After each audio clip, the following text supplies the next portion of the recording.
व्यापक पैमाने पर अनियमितता का पहला केंद्र बिंदु उन्हें 192 सेट में हम लोगों ने दिया है। डीएम साहब जिन मुद्दों को स्वीकार किए हैं, 173 सेट ही क्वेश्चन पहुंचा था 192 में, तो 192 में 173 क्वेश्चन सेट ही पहुंचना, यह अपने आप में सीधा दिखता है कि अनियमितता है और पेपर लीक आउट है, गायब है।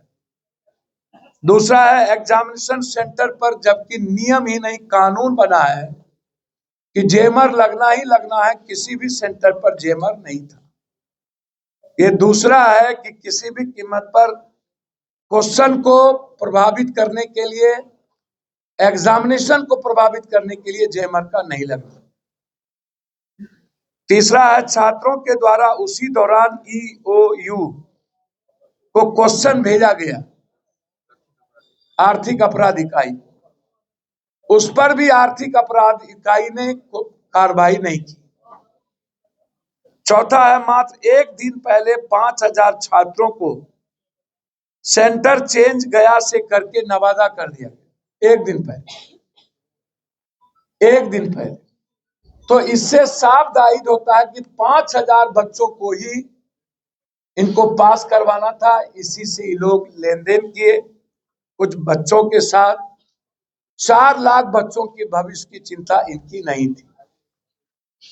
इस तरह हम लोगों ने 150 पेज का मेरे तरफ से पिटीशन फाइल हाई कोर्ट में हुआ है और हमारा आधार बिल्कुल क्लियर है कि ये हर कीमत पर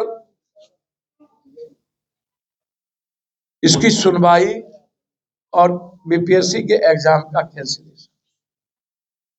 2 हमने और लिया है, एक बच्चों पर जो छात्रों पर जो केस हुआ है वो भी अलग से फाइल किया है हमने। लाठीचार्ज गलत थी वो भी मैंने फाइल किया है और शिक्षकों को बीपीएससी लीगल नोटिस भेज रहा है, डरा रहा है, हमने ये भी अलग से फाइल किया।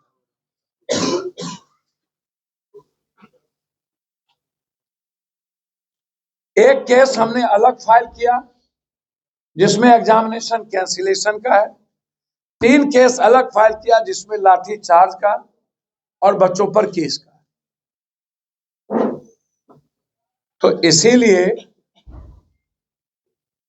यह प्रोसेस मैंने आपको पहले भी कहा, लाठी चार्ज के बाद जब हुई थी मैंने कहा था कि यदि सरकार नहीं मानेगी तो बिहार में हम रेलवे चक्का जाम करेंगे, फिर भी सरकार नहीं मानेगी तो हम बिहार बंद करेंगे, तब भी सरकार नहीं मानेगी तो हम सर्वोच्च न्यायालय तक जाएंगे। हमने कहीं भी पप्पू यादव या चंद्रशेखर रावत या ओबीसी या हमारे साथियों का नाम आगे नहीं लाया। हमारा मुद्दा ही है भविष्य के बच्चों पर की जिंदगी को सेव करना।